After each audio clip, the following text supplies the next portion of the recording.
everyone! Ayan, welcome to my vlog with my channel. Ayan. Nandito ako sa kusina namin. Ayan. Kumakain. Meron ako ditong noodles. Ayan. Spicy siya, guys. So, nagluluha yung ilong ko. Then, meron ako ditong monay. Ngayon ang ginagawa ko, guys, sinasawsaw ko siya dyan. Then, hot. Mahap siya. Hindi lang sa kape, sinasawsaw ang tinapay pati doon sa noodles. So, gayahin nyo na. Masarap. Medyo super spicy. Or super spicy yung aking noodles. Ayan. Medyo tinamad akong magluto today kasi pagod ang person. Gawa na naglalaba ako, guys. Tapos, nagkukusot. Ayan. So, siyempre, lagi akong nai-stock sa aking mahiwagang pantry ng lalagay mo lang yung hot water. Ayun na siya. And then, ayan, nagkakape na din ako dito. Mainit na, plus mainit. So, yan. Ngayon, guys, chikahan muna tayo. Ayan. Kaya, naglalaba pa ako sa likod. Diyan, sa likod namin. Naglalaba ako. Tapos na akong magkusot kasi nagmamanual laundry ako. Ayan. Tapos na akong magkusot kasi uniform ng anak ko. Nanunot-not. Tagalog na Tagalog, no?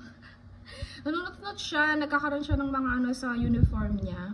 Pagka lagi mo siyang i-washing machine. So, manually ko siya, binabrush ko. Lalo na yung pants niya kasi yung anak ko, nagmamap siya ng floor sa school. Gamit yung pants niya, charot. Kaya laging madumi yung tuhod. Ewan ko ba ito sa batang to. So, ako, hirap ako maglaba.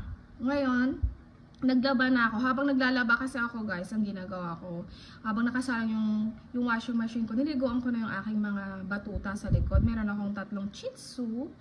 Yan, yung isa mami na with 5 babies. Tapos yung 3 inahin, yung 3 ano dyan, na malalaki na, niliguan ko na sila. So, di ba? Ano ko, multi-purpose. Ang dami-dami kong mga ginagawa, di ba?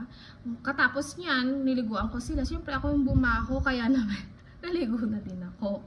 And then after nun, hindi pa ako nagkape. Ngayon pa lang ako nagkape. Kaya medyo late talaga ako ngayon mag-breakfast. So, it's okay lang naman kasi magugutom ulit ako pagpunta ng school. Kasi after nito, maglinis-lis ako sa kitchen ko. Magtataob-taob ako dyan. Ayan, nagpaplano-plano kung anong lunch and dinner. Diba? Advance ako, guys. Pag magdi-dinner na yung asawa ko, ganyan.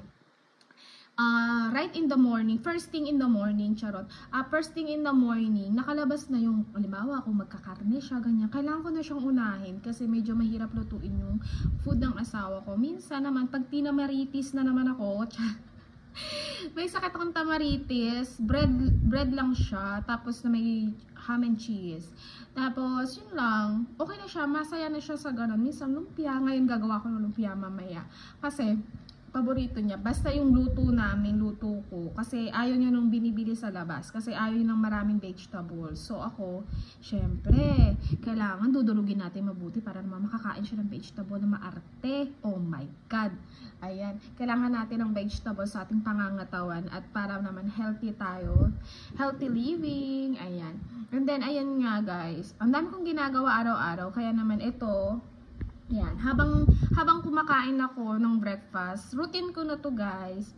Habang kumakain ng breakfast, meron ako dito pagkain, ganyan, kape. Habang nagre-respect ako dito sa phone kong ito, nahawak ko, tapos nanonood naman ako dito sa kabila. Ayan, yun ang gawain ko. I think 1 hour akong nakaupo. Yun yung pinaka-rest time ko na nagre-rest back ako, nanonood ako ng movie ko, kumakain ako, diba? All in one. Diba? All in one. Minsan, doon ako nagre-rest back sa kabila. Dito, guys. Doon. Dito. Ayan, dyan. Dito, yan, dyan. Sa aking TV room. Nakaupo ako doon, tapos naka-turn on ang TV minsan kapag